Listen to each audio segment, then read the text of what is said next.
یہ تو عبدل باری ہے، یہ تو اچھا بچہ ہے، یہ دعائیں سیکھتا ہے، اچھی باتیں بتاتا ہے، آؤ سیکھے عبدل باری کے سنگ۔ تو تمہارا کہنا ہے کہ غلطی عاقب کی ہے؟ میں نے اس لیے اس سے کہا کہ وہ اس طرح سے چیٹنگ نہ کرے، لیکن وہ مان ہی نہیں رہا تھا، اور جب میں بولنے لگی عبدل باری فی الوقت خاموش ہو جاؤ، اذان ہو رہی ہے۔ وہ کیا آپا؟ بعد میں بتاتی ہوں، اذان ختم ہونے دو۔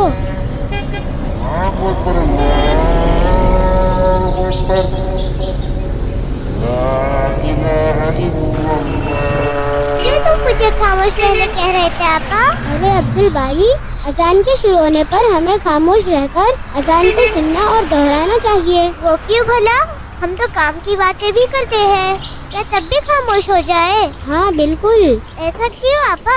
عبدل باری، اذان میں اللہ تعالیٰ کا نام لیا جاتا ہے، اللہ کی تعریف ہوتی ہے، نبی صلی اللہ علیہ وسلم کا نام لیا جاتا ہے، اور ہمیں اللہ کے حضور عبادت کے لیے بلایا جاتا ہے۔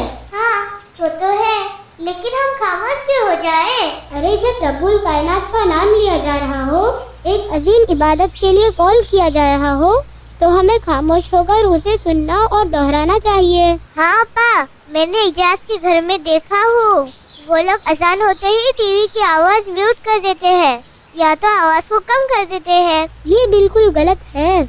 ہم ٹی وی کی آواز کو بند کر کے بھی ٹی وی دیکھتے رہے تو ہمارا دھیان تو ٹی وی پر ہی ہوگا نا، تب کیسے اذان کو سنیں گے اور دہرائیں گے؟ ہاں تب تو ٹی وی بند ہی کر دینا چاہیے۔ جنہیں اپنی نماز کی فکر ہوتی ہے وہ اذان کے وقت ٹی وی چالو ہی نہیں کرتے۔ ٹھیک ہے آپا، اب سے میں پورے اذان کو دہراؤں گا۔ عبدل باری، لیکن جب مؤذن حی علی الصلاۃ اور حی علی الفلاح کہے تو ہمیں یہ نہیں دہرانا ہے، ہمیں لا حول ولا قوت الا باللہ یہ کہنا چاہیے، مطلب پورے اذان کو دہرانا چاہیے، صرف حی علی الصلاۃ اور حی علی الفلاح کے وقت لا حول ولا قوت الا باللہ پڑھنا چاہیے۔ ایسا کیوں آپا؟ وہ اس لیے کہ حی علی الصلاۃ اور حی علی الفلاح کا مطلب ہے آؤ نماز کے لیے، آؤ کامیابی کی طرف، لیکن شیطان ہمیں نہیں جانے دینا چاہتا، تو ہم لا حول پڑھ کر شیطان کو بھگا دیتے ہیں تاکہ وہ ہمارے دل میں کوئی وسوسہ یا نماز نہیں جانے کا بہانہ نہ ڈال دے۔